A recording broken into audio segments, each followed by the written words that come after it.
নমস্কাৰ বন্ধু বান্ধৱীসকল, আপোনালোকক স্বাগতম জনাইছোঁ আমাৰ চেনেল আসাম জব এণ্ড কেৰিয়াৰলৈ। যদি আপোনালোকক ভিডিঅ'টো ভাল লাগে তেনেহ'লে আপোনালোকে লাইক এণ্ড ছাবস্ক্ৰাইব কৰি আমাক উৎসাহিত কৰিব নাপাহৰিব। তেনেহ'লে বলক বন্ধুসকল, আজিৰ এই ভিডিঅ'টো আমি আৰম্ভ কৰোঁ। বন্ধুসকল, আজি প্ৰথমটো খবৰে হৈছে বহুতে বেছি গুৰুত্বপূৰ্ণ খবৰ, কিয়নো বাংলাদেশীৰ বিৰুদ্ধে বৃহৎ একশ্যন, 3 বাংলাদেশীক লক্ষ্য BSFৰ। আৰু এই সন্দৰ্ভত সবিশেষ তথ্য চাওঁ আহক ফুল স্ক্ৰীনৰ জৰিয়তে। বাংলাদেশীৰ বিৰুদ্ধে বৃহৎ একশ্যন, 3 বাংলাদেশী অনুপ্ৰৱেশকাৰীক গুলীয়াই হত্যা BSFৰ। ভাৰত বাংলাদেশ সীমান্তত গুলীয়াই হত্যা নাবি হুছেইন, নুৰ ছালিম, ইউছুফ আলী। গুৰুতৰভাৱে আহত 20টাৰো অধিক বাংলাদেশী। ভাৰতত প্ৰৱেশৰ সময়তে বাংলাদেশীলৈ গুলীচালনা BSFৰ।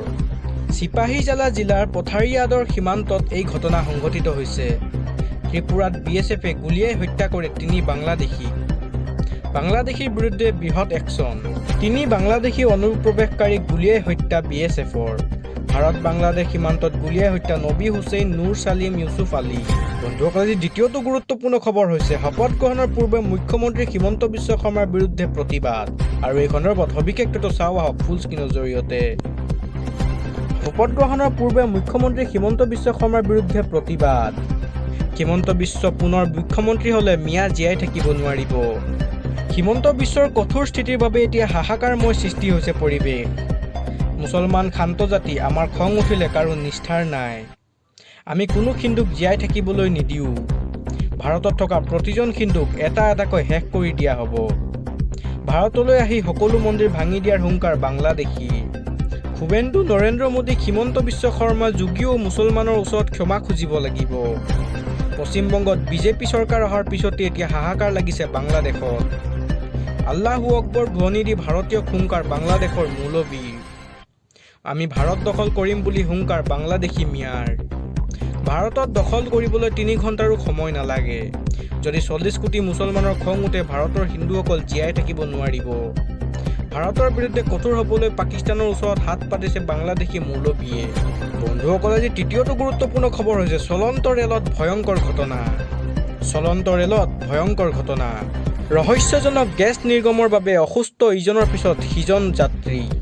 সাময়িকভাৱে বন্ধ কৰি দিয়া হৈছে ৰেলপথ। 20খনকৈ এম্বুলেন্সেৰে চলিছে উদ্ধাৰ অভিযান। কেইবাখনো অগ্নি নিৰ্বাপক বাহিনীৰ বাহন উপস্থিত হৈছে সেই ঘটনাস্থলীত। পৰিস্থিতি নিয়ন্ত্ৰণৰ বাবে উপস্থিত প্ৰশাসনৰ বৃহৎ দল।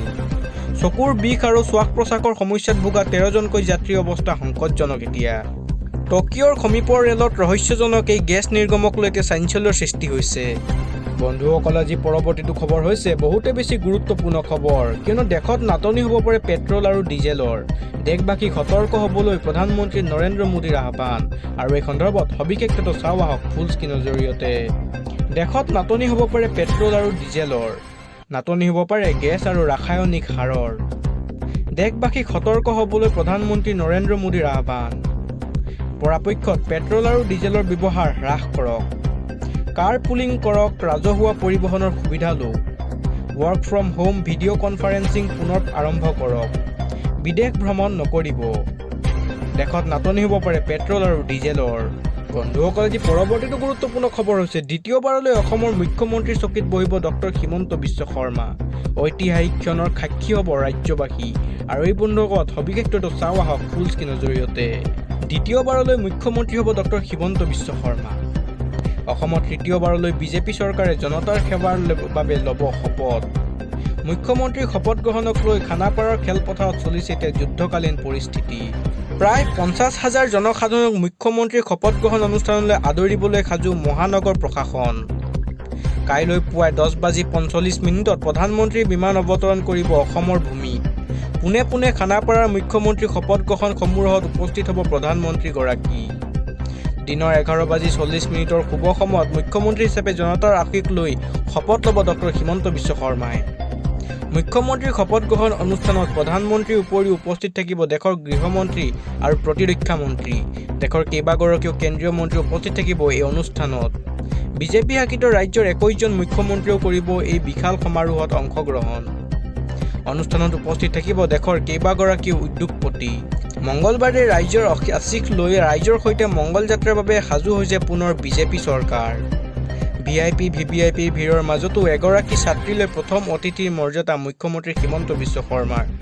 শপত গ্ৰহণ অনুষ্ঠানত অংশগ্ৰহণ কৰাৰ সৌভাগ্য লাভ কমৰগাঁৱৰ কণমানি তানিষ্টা দুৱৰাৰ। বন্ধুসকল, আজি পৰৱৰ্তীটো গুৰুত্বপূৰ্ণ খবৰ হৈছে পুনৰ বিমানত ভয়ংকৰ ঘটনা। 277গৰাকী যাত্ৰীৰ মাজত এতিয়া হাহাকাৰ পৰিস্থিতিৰ সৃষ্টি হৈছে। আৰু এই সন্দৰ্ভত সবিশেষ তথ্য চাওক ফুল স্ক্ৰীনৰ জৰিয়তে। পুনৰ বিমানত ভয়ংকৰ ঘটনা। অৱতৰণৰ সময়তে জ্বলি উঠিল যাত্ৰীবাহী বিমান। 277গৰাকী যাত্ৰীৰ মাজত লাগিছে এতিয়া হাহাকাৰ। কাঠমাণ্ডু বিমানবন্দৰ টাৰ্কিছ এয়াৰলাইন্সৰ বিমানত এই অগ্নিকাণ্ড। প্ৰথমপি ৰক্ষা পৰিছে আটাইকেইগৰাকী যাত্ৰী। পুনৰ বিমানত ভয়ংকৰ ঘটনা। অৱতৰণৰ সময়তে জ্বলি উঠিল যাত্ৰীবাহী বিমান। আজি পৰৱৰ্তীটো গুৰুত্বপূৰ্ণ খবৰ হৈছে বন্ধুসকল, মুখ্যমন্ত্ৰীৰ শপত গ্ৰহণৰ পূৰ্বে অসমীয়া যুৱ মঞ্চৰ আহ্বান নতুন চৰকাৰলৈ। মিয়া মানেই চোৰ আৰু ডকাইত।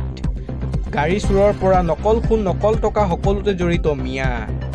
ধৰ্মৰ প্ৰতি আমাৰ আক্ষেপ নাই, কিন্তু মিয়াই কাক বদনাম কৰিছে এবাৰ ভাবক। এই মিয়া প্ৰতি আমি ত্যাগ কৰিব লাগিব। এতিয়াই যদি বুজা নাপায় পিছত পলম হৈ যাব। অসমতে অসমীয়া নিৰাপত্তা নোহোৱা হৈ গৈছে। মৰিংলং কাণ্ডত মৃত্যু হোৱা ৰূপৰেখা শইকীয়াৰ ঘটনাৰ ন্যায় দাবীৰে অসমীয়া যুৱ মঞ্চ। ঘটনাৰে জড়িত মিয়া অভিযুক্তৰ বিৰুদ্ধে কঠোৰ একশ্যন লোৱাৰ দাবী নতুন চৰকাৰলৈ। ৰজিবুৰ ৰহমান, ৰেজাক আলী, নুৰ হুছেইন আলী, উমৰ আলী, মিণ্টু হুছেইন আৰু নজৰুল ইছলামক জেল নহয় এনকাউণ্টাৰ কৰিব লাগে। মুখ্যমন্ত্ৰীৰ শপত গ্ৰহণৰ পিছতে ভাল খবৰ পাম বুলি আমি বাট চাই থাকিম। বাংলাদেশৰ মৌলবায়ে ভাৰতৰ প্ৰধানমন্ত্ৰী গৃহমন্ত্ৰীক মুখ্যমন্ত্ৰীক ভাবুকি দিয়াৰ সাহস পালে। অসমীয়া হিন্দু জাগিলে মিয়াই দৌৰি দৌৰি ৰক্ষা নাপাব। আমাৰ মা ভনীক চকু দিয়া মিয়াক আমি সহ্য নকৰিম। আমাৰ নিজৰ মানুহক মৰা মিয়াক আমি চাই নাথাকিম। ইটা ভাটাই ভাড়া ঘৰে শীঘ্ৰে প্ৰশাসনে অভিযান চলাব লাগে। মুখ্যমন্ত্ৰী হিচাপে শপত লৈ জিলাই আৰক্ষী অধীক্ষকক নিৰ্দেশ দিয়ক ডক্টৰ হিমন্ত বিশ্ব শৰ্মাই। এটাকৈ বাংলাদেশীক ধৰি সীমা বাহিৰ কৰি দিয়ক। এতিয়াৰে পৰা মিয়াৰ বিৰুদ্ধে নতুন মুখ্যমন্ত্ৰীৰ প্ৰতিটো একশ্যনত সমৰ্থন জনাবলৈ সাজু বুলি অসমীয়া যুৱ মঞ্চই কৰিলে ডাঙৰ মন্তব্য। কিয়নো মিয়া মানেই চোৰ আৰু ডকাইত। আজি পৰৱৰ্তীটো গুৰুত্বপূৰ্ণ খবৰ হৈছে বন্ধুসকল, EVMৰ বাবে কংগ্ৰেছৰ পতন। আৰু এই সন্দৰ্ভত সবিশেষ তথ্য চাওঁ আহক ফুল স্ক্ৰীনৰ জৰিয়তে। ওৱান নেশ্যন ওৱান পাৰ্টি কৰিব বিচাৰিছে বিজেপিয়ে। সেইবাবে আন ৰাজনৈতিক দলক শেষ কৰাৰ ষড়যন্ত্ৰ বিজেপিৰ। যাৰ বাবে নিৰ্বাচন প্ৰক্ৰিয়াটো একপক্ষীয় কৰিব বিচাৰিছে বিজেপিয়ে। নিৰ্বাচন নিয়ন্ত্ৰণ কৰা সংস্থা নিৰপেক্ষতা শেষ কৰাৰ ষড়যন্ত্ৰ কৰিছে। ভোটদানৰ পৰা ভোট গণনা কৰালৈকে সকলোতে কণ্ট্ৰল ৰাখিব বিচাৰিছে। EVMৰ ভিতৰতো বিজেপিয়ে কণ্ট্ৰল কৰিব বিচাৰিছে। মই পৰাজয়ৰ দায়িত্ব স্বীকাৰ কৰিছোঁ। পৰাস্ত হ'ল বুলি কংগ্ৰেছ দল বহি নাযায়। নতুন উদ্যমেৰে অধিক সক্ৰিয়তাৰে আমি কাম কৰি যাম। পৰাজয়ৰ পাছতে প্ৰথমখন সংবাদ গৌৰৱ গগৈ। EVMৰ ওপৰত আমাৰ সন্দেহ আছে। বিজেপিয়ে গণতন্ত্ৰৰ ওপৰত বিশ্বাস নকৰে। ভিডিঅ'টো চাই ভাল লাগিল যদি আপোনালোকে লাইক আৰু ছাবস্ক্ৰাইব কৰিবলৈ নাপাহৰিব। ধন্যবাদ।